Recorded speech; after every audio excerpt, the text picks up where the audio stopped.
ভাবুন তো আপনি একজন বিবাহিত মেয়ে, আপনার দাম্পত্য জীবন ধ্বংস করার জন্য আপনার উপর ভর করেছে একটি অশুভ জিন, যার একমাত্র কাজই হলো দাম্পত্য জীবন ধ্বংস করা আর বিবাহিত মেয়েদের তার জগতে নিয়ে গিয়ে বিবাহ করা।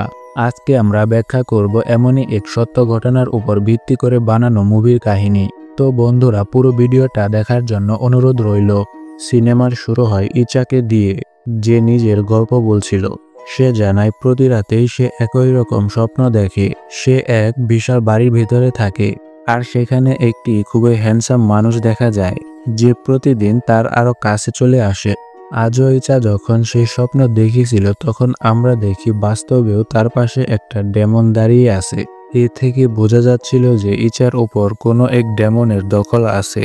রাতে ইচার ঘুম ভাঙে যখন তার স্বামী বাড়ি ফেরে। তাকে দেখে ইচার ভালোও লাগছিল, আবার রাগও হচ্ছিল, কারণ প্রতিদিনই তার স্বামী দেরি করে বাড়ি ফিরে। ইচা তার স্বামীকে বলে সব জিনিস জায়গা মতো রাখতে। স্বামী সব জিনিসগুলো জায়গা মতো রাখলেও হঠাৎই দেখা যায় একটা শয়তানি হাত সেই সব জিনিসগুলো ছড়িয়ে ছিটিয়ে দেয়, যাতে ইচা রেগে যায়। এর ফলে ইচা আর তার স্বামীর মধ্যে ঝগড়া হয়, আর তার স্বামী রাগ করে না খেয়েই চলে যায়। পরের দিন ইচা কাজে গিয়ে নিজের বান্ধবীকে বলে তার মনে হচ্ছে তার স্বামী পাল্টে গেছে, এখন আর আগের মতো তাকে গুরুত্ব দিচ্ছে না। তখন বান্ধবী তাকে বোঝায়, তুমিও তো আগের মতো তাকে ট্রিট করো না, মিষ্টি করে কথা বলো না, তার জন্য সাজো না। সে ইচাকে পরামর্শ দেয়, আজ রাতে তুমি সুন্দর করে সাজো, তাহলে স্বামী তোমাকে আবার আগের মতো গুরুত্ব দেবে। ওদিকে ইচার স্বামী এরিয়েলও একই বিষয় নিয়ে চিন্তিত ছিল। সে নিজের সিনিয়রকে বলছিল যে ইচা এখন আর খুশি থাকে না। তখন সিনিয়রও তাকে উপদেশ দেয় ইচার সঙ্গে ভালো করে কথা বলতে। রাতে যখন এরিয়েল বাড়ি আসে তখন ইচা খুব সুন্দর করে সেজেছিল, তাকে ভালোভাবে রিসিভ করে, আর সেই দিনের সময়গুলো তারা অনেক সুন্দর করে কাটায়। ইচা যেমন চাচ্ছিল এরিয়েলও তাকে ভালোবাসা দেখায়, কিন্তু আমরা দেখি তাদের সঙ্গে সেই ডেমনও রয়েছে। রাতে ইচা ঘুমিয়ে গেলে আবার সেই স্বপ্ন দেখে। এবার সেই হ্যান্ডসাম মানুষটি খুবই রাগান্বিত ছিল। সে ইচাকে বলে, তুমি আমার বন্দি দশা থেকে পালাতে পারবে না। এই শুনে ভয়ে ইচার ঘুম ভেঙে যায়। স্বপ্নে লোকটি তার পেটে একটি ফুলও রেখে দিয়েছিল। জেগে ওঠার পর ইচা অবাক হয়ে দেখে সত্যিই সেই ফুল তার বিছানায় রাখা, আর এরিয়েল তখন তার পাশে ছিল না। নিচে গিয়ে দেখে এরিয়েল তার জন্য ব্রেকফাস্ট বানিয়েছে। দুজনেই নিজেদের পুরনো ভুল মেনে নিয়ে নতুনভাবে জীবন শুরু করার সিদ্ধান্ত নেয়। কিন্তু পরে সন্ধ্যায় ইচা স্টোর রুমে গিয়ে দেখে সেই একই রকম ফুল আবার সেখানে রাখা আছে। যখন সে তুলতে যায় তখন হঠাৎ অন্য এক হাত আগে থেকেই সেটা তুলে নেয়। ভয় পেয়ে পিছনে তাকায়। স্বপ্নের সেই হ্যান্ডসাম মানুষ এবার সত্যি তার সামনে দাঁড়িয়ে এবং দ্রুত তার দিকে এগিয়ে আসছে। কিন্তু কেন জানি না ইচা তাকে দেখে আতঙ্কিত হয়, আর যখন সে আয়নায় তার প্রতিবিম্ব দেখে তখন সেই হ্যান্ডসাম মানুষ আসলে ডেমন হিসেবে দেখা যায়। দৃশ্যটা এতটাই ভীতিকর ছিল যে ইচা বমি করে ফেলে। বাথরুমে গিয়ে বমি করার সময় তার বান্ধবীও চলে আসে। ইচা কোনো কথা না বলে সেখান থেকে চলে যায়, কিন্তু তার বান্ধবী খুবই চিন্তিত হয়ে পড়ে, কারণ সেই বমির মধ্যে শুধু রক্তই না, প্রচুর কৃমিও ছিল। সন্ধ্যায় ইচা তার বোনের সঙ্গে দেখা করে। সেখান থেকে জানা যায় ইচা খুব বাচ্চা ভালোবাসে, কিন্তু সুস্থ হওয়া সত্ত্বেও এখনো তাদের কোনো সন্তান হয়নি। ডাক্তার তাকে ঔষধও দিয়েছে। ইচা এরিয়েলকে বলে ঔষধ এনে দিতে, কিন্তু ঔষধ আনতে গিয়ে এরিয়েল হঠাৎ এক খালি বিল্ডিংয়ে ইচাকে দেখে ফেলে। ডেকে উঠতেই ইচা দৌড়ে পালায়। এরিয়েল তার পেছনে গেলে দেখতে পায় ইচা হঠাৎ অদ্ভুত হয়ে গেছে, তার পেট ফুলে গেছে, সে প্রেগনেন্ট হয়ে গেছে, আর সঙ্গে সঙ্গে চিৎকার করতে করতে একটি শয়তানি সন্তান জন্ম দেয়। সেই বাচ্চা এখন এরিয়েলের দিকে এগিয়ে আসে, আর ইচা অদ্ভুত হাসি নিয়ে তাকিয়ে থাকে।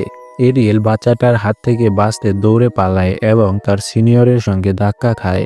সিনিয়রকে সব বলে, কিন্তু পেছনে তাকিয়ে দেখে কেউ নেই। এরিয়েল ছুটি নিয়ে বাড়ি ফেরে। বাড়ি ফিরে দেখে ইচা স্বাভাবিক অবস্থায় ছিল, যেন কিছুই হয়নি। কিন্তু এরিয়েল তার সাথে অস্বাভাবিক আচরণ করতে থাকে। সে ইচাকে বলে কাল সকালে হেলথ কেয়ার লেডিকে ডেকে নিও।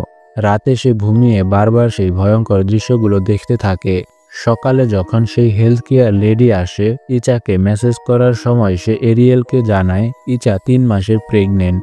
এটা শুনে ইচা খুশিতে আত্মহারা হয়ে যায়, কিন্তু এরিয়েল ভেঙে পড়ে, কারণ গত 6 মাস ধরে এরিয়েল আর ইচার সঙ্গে ঘনিষ্ঠতা হয়নি। তাহলে ইচা প্রেগনেন্ট হলো কিভাবে? এরিয়েল আবার তার সিনিয়রকে বিষয়টা জানায়। সিনিয়র তাকে বলে তুমি সরাসরি ইচার সঙ্গেই কথা বলো। এদিকে ইচা ভীষণ খুশি ছিল, যেন সে কোনো গুপ্তধন পেয়ে গেছে। সে তার সহকর্মীদের কাছেও গর্ব করে নিজের প্রেগনেন্সির কথা জানায়।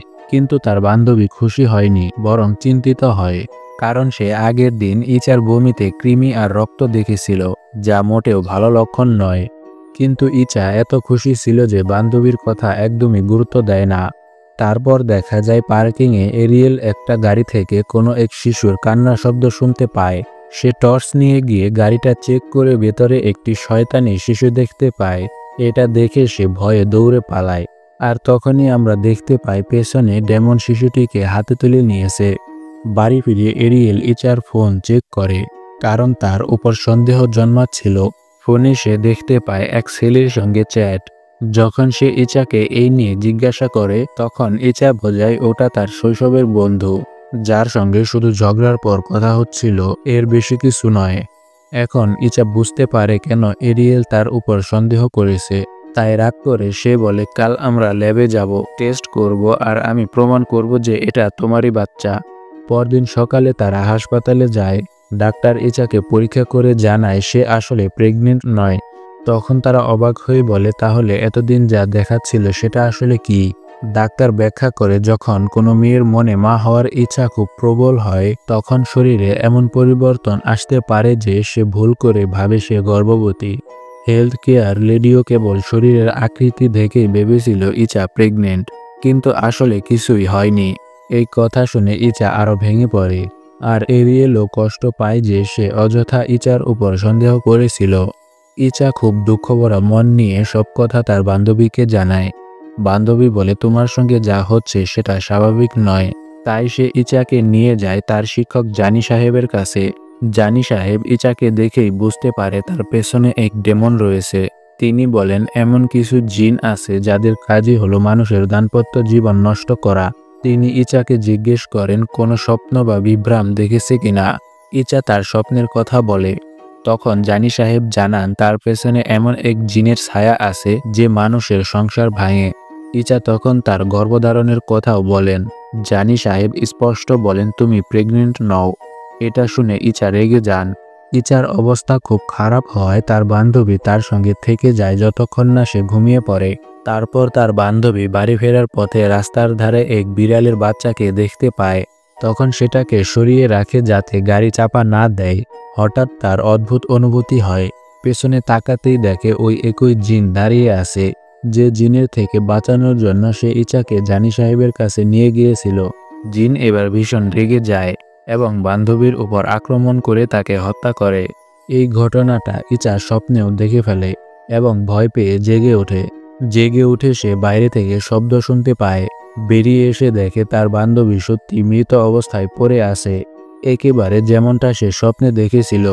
বান্ধবীর মৃত্যু ইচাকে একবারে ভেঙে দেয়। সে অপরাধ বোধে ভুগতে থাকে।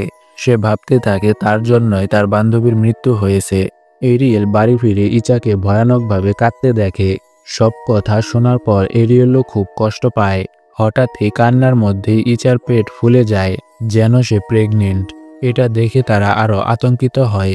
পরের দিন সকালে ইচা এরিয়েলকে তার প্রতিদিনকার স্বপ্নগুলোর কথা বলে, যেগুলো জানি সাহেব বলেছিল জিনের তৈরি। এরিয়েল সিদ্ধান্ত নেয় তাকে আবার জানি সাহেবের কাছে নিয়ে যাবে। জানি সাহেব বুঝতে পারছিলেন তারা ভয়ানক সমস্যার মধ্যে আছে, তাই সাহায্য করতে রাজি হয়। শুরু হয় ইচার এক্সোরসিজম, ডেমনের কবল থেকে মুক্তির চেষ্টা। কিন্তু ডেমনটা খুবই শক্তিশালী ছিল। এক্সোরসিজম চলাকালেই সে ইচার দেহে প্রবেশ করে এবং ভয়ঙ্কর কণ্ঠে বলে, তোমরা আমাকে ইচার থেকে আলাদা করতে পারবে না, কারণ অন্য এক জগতে ইচা আমার সঙ্গে বিবাহ করেছে। এটা বলে ডেমন ইচার দেহ থেকে বেরিয়ে আসে। ইচা প্রচণ্ড যন্ত্রণায় কাতরাতে থাকে। জানি সাহেব এরিয়েলকে বোঝান এই জিন দম্পতিদের জীবন নষ্ট করে, তাই মুক্তি পাওয়া জরুরি। তিনি কিছু দোয়া দেন যা প্রতিদিন পড়তে হবে। তারা 14 দিন ধরে সেই দোয়া পড়তে থাকে। ধীরে ধীরে তাদের জীবন স্বাভাবিক হয়ে ওঠে আর ইচার সেই ভয়ঙ্কর স্বপ্ন বন্ধ হয়ে যায়। কিন্তু একদিন এরিয়েল জানায় অর্থ উপার্জনের জন্য তাকে বাইরে যেতে হবে। সে ইচাকে একা ফেলে যেতে চাচ্ছিল না, কিন্তু বাইরে গেলে প্রচুর টাকা আসবে যা তাদের আর্থিক সমস্যার সমাধান করবে। ইচা বলে, তুমি যাও, আমি নিজের খেয়াল রাখবো। এরিয়েল চলে যাওয়ার পর রাতে ইচা দোয়া পরে ঘুমায়, কিন্তু তার বাড়িতে আবার অদ্ভুত ঘটনা শুরু হয়। অর্থাৎ সেই দিনটা আবার ফিরে এসেছে, আর এরিয়েল না থাকায় ডেমন সুযোগ নিতে চলেছে। সকালে কাজে গেলে ইচা দেখে তার সব কর্মচারীর চোখ ভয়ঙ্কর হয়ে গেছে। সবাই ভয়ঙ্কর ভঙ্গিতে তার দিকে এগিয়ে আসছে আর অদ্ভুত গলায় বলছে, ইচা, তুমি আমাকে ছেড়ে যেতে পারবে না।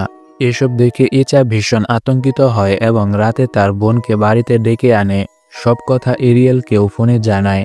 এরিয়েল তখন তার বোনকে বলে, যাই হোক, ইচাকে ঘুমাতে দেবে না, কারণ আগেও যেদিন সে ঘুমিয়ে পড়েছিল জিন তার বান্ধবীকে মেরে ফেলেছিল।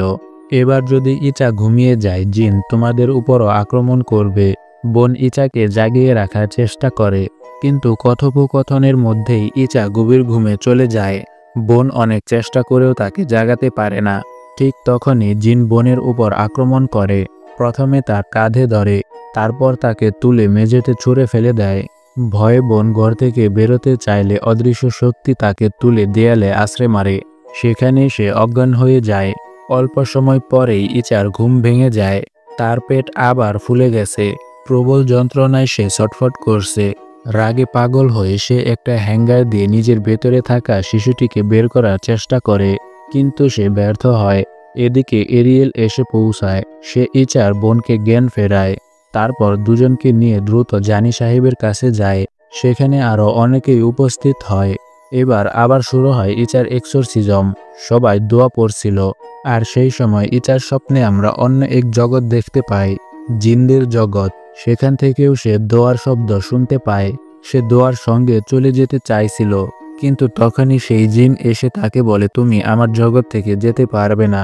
ভয়ে ইচা এদিক ওদিক দৌড়াতে থাকে। তার এই পালানোর চেষ্টা করার জন্য জিন প্রচণ্ড রেগে যায়। সে হঠাৎ করে ইচার কাছে এসে তাকে পেছন থেকে জাপটে ধরে। যখনই সে তাকে জিনদের দুনিয়ায় জাপটে ধরে, তখন বাস্তব দুনিয়ায়ও ইচা পুরোপুরি প্রতিশোধ হয়ে যায় এবং বিছানা থেকে উঠে বসে। তার বিছানাও হাওয়ায় ভেসে ওঠে। তার চোখ দুটো শয়তানি হয়ে যায় আর জিনদের মতোই হাসতে থাকে। এবার সবাই আরো জোরে জোরে দোয়া পড়তে শুরু করে, যার কারণে সেই জিন প্রচণ্ড যন্ত্রণায় পড়ে যায়। সে জানি সাহেবকে ভয় দেখানোর চেষ্টা করে, কিন্তু জানি সাহেব ভয় পায় না। তখন সেই জিনেরও কষ্ট বাড়তে থাকে এবং ধীরে ধীরে সে ইচার উপর থেকে নিজের নিয়ন্ত্রণ হারাতে শুরু করে। যেইমাত্র ইচা এবং তার বিছানা মাটিতে নামে, এরিয়েল তার কানে প্রথম দোয়া পড়তে শুরু করে। তখন ইচা নিজের স্বপ্নে দেখতে পায় এরিয়েল তাকে বলছে, আমার তোমাকে দরকার, তুমি আমার জগতে ফিরে এসো। অন্যদিকে জিনদের দুনিয়ায় ইচা নিজের সর্বোচ্চ শক্তি দিয়ে চেষ্টা করে সেই জিনের হাত থেকে মুক্তি পাওয়ার জন্য। সে এখনও বাস্তব দুনিয়ায় পড়া দোয়াগুলো শুনতে পাচ্ছিল। তখন সে নিজেও সেই দোয়া পড়তে শুরু করে। এর ফলে জিনদের দুনিয়া ধ্বংস হতে শুরু করে। তখন বাস্তবে আমরা দেখি ইজার পজিশন ভেঙে যায় এবং অবশেষে জানি সাহেবের করা সিজম সফল হয়। ইচা পুরোপুরি সেই জিনের হাত থেকে মুক্তি পায়। এখন সে সম্পূর্ণ স্বাধীন। এরিয়েল ও তার বোন এটা দেখে খুব খুশি হয়। শেষ দৃশ্যে 6 বছর পরের সময় দেখানো হয়, যেখানে ইচার দুজন সন্তানও হয়েছে এবং তাদের জীবন এখন স্বাভাবিক। আমরা দেখি ইচার সন্তানরা বাইরে খেলছিল। তখন ইচার বোন তাদের নিতে বাইরে আসে, আর তখনই আমরা দেখি সেই শয়তানকে। এবার সে মানুষের রূপে ছিল। ইচার বোন তাকে খুব অদ্ভুত মনে করে। মানে বোঝানো হয় যে সেই জিন ইচার উপর পুরোপুরি দখল নিতে না পারলেও আসলে খুব বেশি দূরে যায়নি। মুভির একদম শেষে আমাদের সেই আসল মেয়েটিকেও দেখানো হয়, যার জীবনের উপর ভিত্তি করেই এই মুভি বানানো হয়েছে। তার সাক্ষাৎকার দেখাতে দেখাতেই মুভির সমাপ্তি ঘটে। তো ভিডিওটি ভালো লেগে থাকলে লাইক করে দিন এবং চ্যানেলটিকে সাবস্ক্রাইব করে বেল বাটন অন করে দিন।